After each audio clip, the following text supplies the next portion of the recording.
बुल्ढाना जिले के खामगांव तहसील अंतर्गत आंबे टाकले गांव में एसटी में प्रशिक्षण प्राप्त युवक ने जहर पीकर खुदकुशी की कोशिश की। एसटी में चालक के लिए प्रशिक्षण पूरा होने के बाद नियुक्ति नहीं मिलने से निराश होकर उसने खुदकुशी की कोशिश की। अकोला जिले के रिधोरा में अवैध तरीके से चलाए जा रहे बायोडीजल पेट्रोल पंप पर पुलिस ने कार्रवाई कर 4000 लीटर बायोडीजल जब्त किया है। इस कार्रवाई में पुलिस ने 4 लोगों को भी गिरफ्तार किया है। पेट्रोल डीजल की कीमत बढ़ने के साथ ही इनसे जुड़े अवैध कारोबार भी बढ़ गए हैं। अकोला जिले के रिधोरा में अवैध तरीके से पेट्रोल पंप पर बायोडीजल बेचे जाने के बारे में पुलिस को जानकारी मिली थी। इस जानकारी के आधार पर पुलिस अधीक्षक जी श्रीधर के नेतृत्व में विशेष पथक ने कार्रवाई की। रिधोरा में बगैर कोई लाइसेंस के अवैध तरीके से डीजल बेचे जाने का धंधा शुरू था। जब पुलिस ने यहां कार्रवाई की तो डीजल में मिलावट कर अधिक कीमत में व्यावसायिक वाहनों को डीजल बेचे जाने की बात सामने आई। पुलिस ने छापामार कार्रवाई कर डीजल टैंक से 4000 लीटर डीजल समेत कुल 25 लाख रुपए का माल जब्त किया है। इस कार्रवाई में पुलिस ने 4 आरोपियों को गिरफ्तार किया है। पकड़े गए आरोपियों में एक गुजरात तो एक आरोपी राजस्थान का रहने वाला है, जबकि 2 आरोपी स्थानीय हैं। फिलहाल पुलिस इस मामले में अन्य लोगों की मिलीभगत की भी जांच कर रही है। एसटी कर्मचारियों का आंदोलन अब भी जारी है। हालांकि राज्य सरकार ने एसटी कर्मचारियों के लिए वेतन वृद्धि की घोषणा की है, लेकिन एसटी कर्मचारियों ने विलय के मुख्य कारण के लिए अपना आंदोलन वापस नहीं लिया है। अकोला में एसटी डिपो नंबर 1 में कर्मचारियों ने गधे की पूजा करके सरकार के खिलाफ प्रदर्शन किया। पिछले कई दिनों से एसटी कर्मी एसटी महामंडल को राज्य सरकार में विलय के लिए आंदोलन कर रहे हैं। राज्य के कुछ हिस्सों में बस सेवा फिर से शुरू हो गई है, लेकिन अकोला में अभी भी लाल परी के पहिए थमे हैं। इस बीच अकोला में एसटी डिपो नंबर 1 के कर्मचारियों ने सरकार का ध्यान आकर्षित करने के लिए पिछले 30 दिनों से विभिन्न आंदोलन कर रहे हैं। इस आंदोलन के तहत कर्मचारियों ने एसटी बस स्टैंड पर गधों की पूजा कर जुलूस निकाला। तुम आगे बढ़ो, हम तुम्हारे पीछे, तुम आगे बढ़ो, हम तुम्हारे पीछे, तुम आगे बढ़ो, हम तुम्हारे पीछे, तुम आगे बढ़ो, हम तुम्हारे पीछे, तुम आगे बढ़ो, हम तुम्हारे पीछे। दुखवट्याचा 30वा दिवस आहे। या महाराष्ट्रातील सर्वच पक्षाच्या राज्यकर्त्यांना आमची विनंती आहे, या महाराष्ट्रातील तमाम जनतेला या एसटी थांबल्यामुळे सर्वांना ज्याचा मनस्ताप होत आहे, यावर कोणत्याही प्रकारचा निर्णय आजपर्यंत घेण्यात आला नाही। त्यामुळे आम्ही सर्व प्रकारचे शासन दरबारी आवाज पोहोचवण्याचा एक प्रयत्न केला आणि आज रोजी आम्ही एक गाढवाचं दर्शन घेतलं। त्यामागील भूमिका आमची अशी होती की कुठंतरी या दर्शनामुळे आमचा लाभ होईल, कारण आम्ही आता आंदोलन करू हैराण झालो।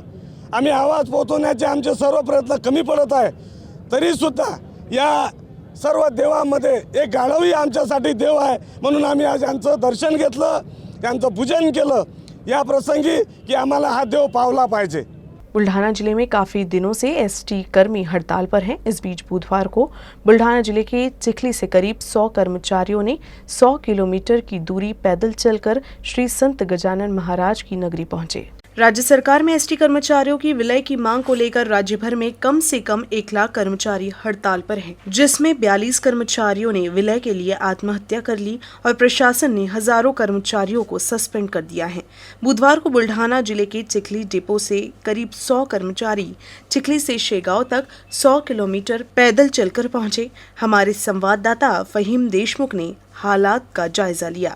एसटी कर्मचाऱ्यांचे शासनामध्ये विलीनीकरण करण्यात यावे या मागणीसाठी राज्यभरातील 1 लाखाच्या वर कर्मचारी सध्या उपोषणावर आहे, संपावर आहे। अनेक आंदोलने केल्यानंतरही शासनाला जागी करण्यासाठी हे असफल ठरल्याने आज बुलढाणा जिल्ह्यातील चिखली तालुक्यातील काही एसटी कर्मचाऱ्यांनी शेगावात श्री संत गजानन महाराजांच्या चरणी साकडे घालण्याचा निर्णय घेतलेला आहे आणि पायवारी म्हणून ते चिखलीकडून शेगावकडे आगेकूच करीत आहेत। काय त्यांच्या मागण्या आहेत आणि काय ते साकडे घालणार आहेत या संदर्भात आपण त्यांच्याकडून जाणून घेऊया।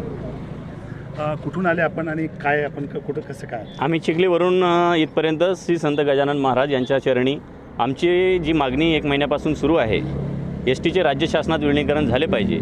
या मागणीचे 2 मुख्य हेतू असे आहेत की राज्य शासनाचा एसटीचा खाजगीकरणाचा डाव हा जवळपास 2 वर्षापासून सुरू आहे, तो पुढील भविष्यातील जो डाव आहे तो आम्ही कर्मचारी अगोदरच ओळखून आहोत, जेणे ही लालपरी सर्वांची जनसामान्यांची जनवाहिनी, महाराष्ट्राची जनवाहिनी म्हणून ओळखली जाते, ही जगली पाहिजे।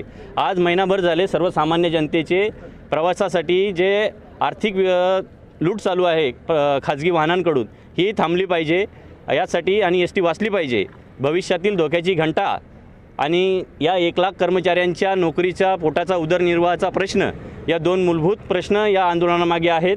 शिवसेना आणि राष्ट्रवादी हे प्रादेशिक पक्ष जर उत्तर प्रदेशातील शेतकऱ्यांसाठी महाराष्ट्र राज्य बंद करू शकतं, तर आमचे बांधव, महाराष्ट्रात राहणारे 42 बांधव अक्षरशः हसू येते या शासनाचं की बा 42 बांधवाची आत्महत्या होते आणि तुम्ही राज्य बंद करू शकत नाही। अरे बंद नका करू, आमच्या मागण्या जर रास्त नसतील तर ठोकरून लावा, पण योग्य असतील तर द्या ना। नक्कीच हे होते एस टी कर्मचारी ज्यांनी सांगितलं की महाराजांसमोर आता आम्ही साकडं घालणार आहे, शासनाला जागृत करण्यासाठी वाटेल ती मागणी आम्ही त्या श्रीचरणी करणार आहेत। Faheem Deshmukh, UCN news, Buldhana. अकोला जिले के ग्रामीण और शहरी इलाके में स्कूलों में बुधवार से छात्रों की चहलकदमी शुरू हो गई है। कोरोना महामारी के 2.25 साल बाद पहली से चौथी के स्कूल बुधवार से शुरू हो गए हैं। पहले दिन छात्रों की संख्या कम रही। स्कूल में प्रवेश करते छात्रों को फेस मास्क दिए गए और उनके हाथों को भी साफ किया गया।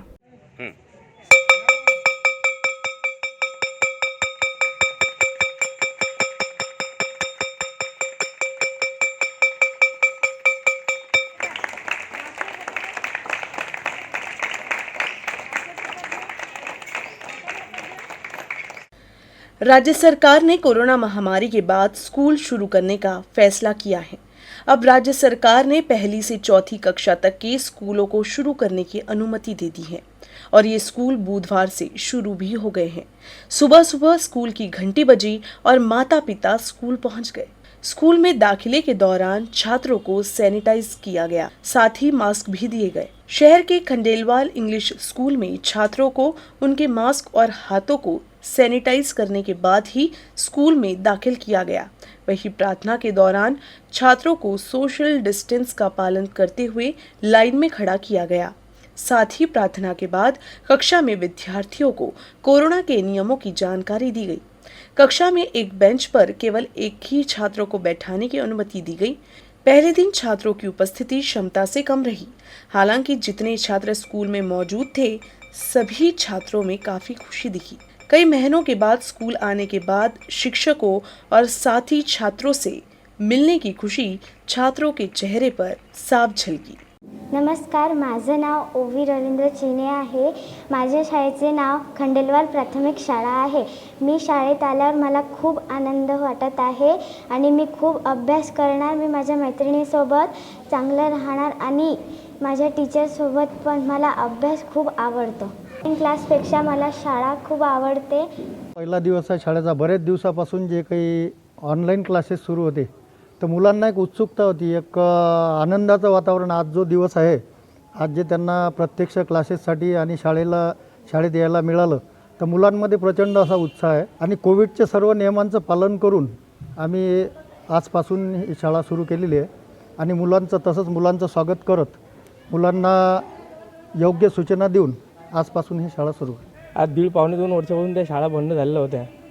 खरोखर आज ज्या शाळा राज्य सरकारने सुरू केलेला आहे, एकदम अतिशय आनंदाचा हा निर्णय आहे आणि त्यामुळे विद्यार्थ्यांनी खूप उत्साह संचारला आहे आणि त्यामुळे पालकसुद्धा खूप खुश झालेले आहे। आणि येणाऱ्या काळात असेच हा निर्णय सुरू ठेवावा आणि महामारीच्या काळात शाळा सरकारने बंद करू नये। आणि खूप आज चांगलं वाटत आहे शाळा सुरू झाल्यानं। तर त्यांचे होणारे नुकसान खरोखरच टळलेलं आहे।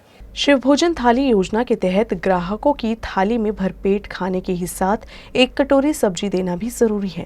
लेकिन अकोला में एक शिव भोजन केंद्र में शिव भोजन थाली में सब्जी की जगह बेसन दिए जाने की शिकायत पर जिला आपूर्ति अधिकारी ने कार्रवाई की है। इस संबंध में जिला आपूर्ति अधिकारी ने संबंधित शिव भोजन केंद्र चालक को कारण बताओ नोटिस जारी कर 3 दिनों के अंदर जवाब मांगा है। अकोला शहर के एक शिव भोजन केंद्र में शिव थाली के लिए सब्जियों के बजाय बेसन तैयार किए जाने के संबंध में जिला आपूर्ति अधिकारी ने शिव भोजन केंद्र संचालक को कारण बताओ नोटिस जारी किया है। शिव भोजन योजना के तहत लाभार्थी ग्राहक को शिव भोजन केंद्र से दी जाने वाली शिव थाली में 30 ग्राम वजन की 2 रोटियां, 150 ग्राम चावल, 1 कटोरी दाल और 1 कटोरी सब्जी उपलब्ध कराना आवश्यक है। लेकिन अकोला जिला आपूर्ति अधिकारी ने अकोला शहर के डाबकी रोड स्थित मौली शिव भोजन केंद्र का निरीक्षण किया तो वहां लाभार्थियों को शिव थाली परोसने के लिए सब्जियों की जगह बेसन बनाया गया था और केंद्र में भोजन संबंधित रेट कार्ड भी नहीं लगाया गया था। इस संबंध में जिला आपूर्ति अधिकारी BU काले ने संबंधित शिव भोजन केंद्र के निदेशक राहुल सरवन को कारण बताओ नोटिस जारी कर 3 दिन के भीतर स्पष्टीकरण देने का निर्देश दिया है। शासनाने गरजू गोरगरीब जनतेकरिता शिवभोजन ही योजना सुरू केलेली आहे। त्या योजनेअंतर्गत लाभार्थ्यांना पोळी चपाती 30 ग्राम प्रत्येकी अशा 2 चपात्या, 150 ग्राम मृदू भात, 1 वाटी वरण व 1 वाटी भाजी हा असा मेनू आहे। या मेनूनुसार प्रत्येक शिवभोजन केंद्र चालकाने लाभार्थ्यांना देणे अपेक्षित आहे। परंतु 24/11/21 रोजी एका शिवभोजन केंद्राला भेट दिली असता त्या ठिकाणी बेसन वाटप करत असल्याचे दिसून आले। त्यामुळे त्या लाभार्थ्यांना आम्ही असे वाटप करू नये यासाठी शिवभोजन केंद्र चालकांना कार्यदाखवा नोटीस बजावलेली आहे। तसेच जे केंद्र चालक शासनाच्या नियमानुसार शिवभोजन केंद्र चालवत नाही अशांना त्रुटी आढळून आल्यास त्यांना माननीय जिल्हाधिकारी यांच्या निर्देशान्वये दंड सुद्धा ठोठावण्यात। अकोला में एक नाबालिग से दुष्कर्म और शोषण के मामले में कोर्ट ने आरोपी को आजीवन कारावास की सजा सुनाई है, साथ ही 3,60,000 रुपए का जुर्माना भी लगाया है। अकोला जिले के बोरगांव मंजू पुलिस थाना अंतर्गत बहिरखेड़ निवासी 25 वर्षीय विपुल तेलगोटे ने अकोला शहर के रामदासपेट पुलिस थाना अंतर्गत रहने वाली एक 15 वर्षीय किशोरी से फेसबुक पर दोस्ती की थी, जिसके बाद उसने लड़की को बहला फुसलाकर अलग अलग स्थान पर ले जाकर उसका यौन उत्पीड़न किया। इस मामले में अकोला के अतिरिक्त जिला एवं सत्र न्यायाधीश VSD पिंपलकर की अदालत ने उन्हें रेप केस के एक मामले में उम्र कैद सजा सुनाई है, साथ ही 3,60,000 रुपए का जुर्माना लगाया है और जुर्माना नहीं भरने पर कोर्ट की ओर से अतिरिक्त सजा का प्रावधान किया गया है। आरोपी और पीड़िता के बीच फेसबुक पर दोस्ती हुई थी। एक दूसरे का फ्रेंड रिक्वेस्ट स्वीकार करने के बाद दोनों के बीच चैटिंग भी होने लगी थी और यहीं से दोनों ने अपना मोबाइल नंबर भी एक दूसरे को दिया, जिसके बाद उनकी मुलाकात का सिलसिला शुरू हुआ। इसी दौरान आरोपी पीड़िता को अपने झांसे में लेकर उसका शोषण किया। 11 मार्च को पीड़िता अपने घर से निकल गई थी, जिसके बाद वो घर नहीं लौटी तो उसके परिवार वालों ने रामदासपेट पुलिस थाना में शिकायत दर्ज कराई, जिसके बाद पुलिस मोबाइल लोकेशन के आधार पर लड़की को ढूंढ पाई और बयान के आधार पर आरोपी विपुल के खिलाफ दुष्कर्म का मामला दर्ज कर जांच पड़ताल शुरू की। इसी मामले में सुनवाई के बाद न्यायालय ने आरोपी को सजा सुनाई है। आरोपी विपुल विजय तेलगोटे वय 25 वर्ष राहणार बहिरखेड जिल्हा अकोला या आरोपीला पॉक्सो न्यायालयाचे विशेष न्यायाधीश श्री VD पिंपळकर साहेब यांच्या न्यायालयाने भारतीय दंडविधानाच्या कलम 363, 354 आणि 376 तसेच पॉक्सो कायद्याच्या विविध कलमांतर्गत दोषी ठरवून जन्मठेपेची शिक्षा 3,60,000 रुपये दंडासह सुनावली आहे।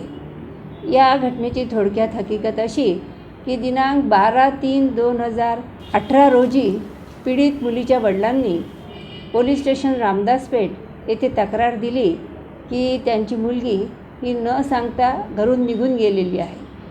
मुलीच्या मोबाईल लोकेशनवरून आणि फोन कॉल डाटावरून पोलिसांनी तपासाची चक्र सुरू केली। सदर 15 वर्षीय मुलगी हिची फेसबुकद्वारे या आरोपीशी ओळख झाली होती आणि त्या ओळखीचा गैरफायदा घेऊन आरोपीने या मुलीला विविध ठिकाणी नेऊन तिचे लैंगिक शोषण केले। सदर केस न्यायालयासमोर आलेली असताना सरकार पक्षातर्फे एकंदरीत 7 साक्षीदार तपासण्यात आले आणि सरकार पक्षाचा पुरावा ग्राह्य मानून न्यायालयाने आरोपीला शिक्षा सुनावली आहे।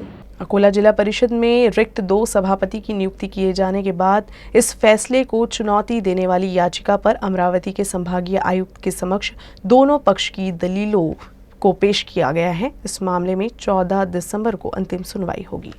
29 अक्टूबर को जिला परिषद की विशेष बैठक हुई। निर्दलीय सदस्य सम्राट डोंगर दिवे को सर्वसम्मति से विषय समिति का अध्यक्ष चुना गया और मतदान प्रक्रिया में 29 मत प्राप्त करने वाली प्रहार जनशक्ति पार्टी की सदस्य सफूती गावंडे महिला एवं बाल कल्याण अध्यक्ष चुनी गई। इस बीच जिला परिषद सदस्य संदीप गवई ने अमरावती विभागीय आयुक्त के पास एक याचिका दायर कर जिला परिषद के रिक्त पदों के लिए 2 सभापति के चुनाव के लिए आयोजित विशेष बैठक को रद्द करने की मांग की है।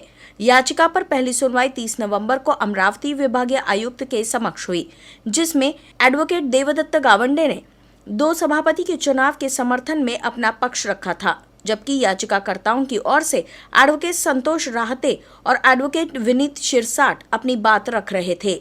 अब इस मामले में अंतिम सुनवाई 14 दिसंबर को होनी है। मानवाधिकार अभियान की ओर से 28 नवंबर से तहसील कार्यालय बालापुर में संजय गांधी योजना के उप तहसीलदार और लिपिक को तत्काल निलंबित करने की मांग को लेकर भूख हड़ताल शुरू कर दी है। बालापुर में संजय गांधी योजना के नायब तहसीलदार पाचपोहे और लिपिक जाधव ये कार्यालय आने वाले लाभार्थियों से पूछताछ कर रही हैं और लाभार्थियों के साथ अपमानजनक व्यवहार कर रही हैं। 4 माह से समिति की बैठक नहीं हुई है और 4-5 माह से संजय गांधी, श्रावण बाल आदि के हितग्राहियों को राहत राशि नहीं भेजी गई है। इसी संदर्भ में मानवीय हक अभियान संगठन की ओर से तहसील कार्यालय के सामने भूख हड़ताल शुरू कर दी है। संजय गांधी निराधार श्रावण योजना या लाभार्थ्यावर त्यांना त्रास होत आहे। येथील नायब तहसीलदार श्री पाचपोळे साहेब आणि त्याचे लिपिक श्री जाधव साहेब हे लाभार्थ्यांना अनेक प्रकारचे त्रास देत आहेत। लोकांच्या अंगावर फायली फेकणे, लोकांना जातीवाचा प्रश्न विचारणे, कुठून केलं, काय केलं, कोणाजवळ केलं त्यांनाच विचारा, अशा प्रकारची उद्धट वागणूक देतात।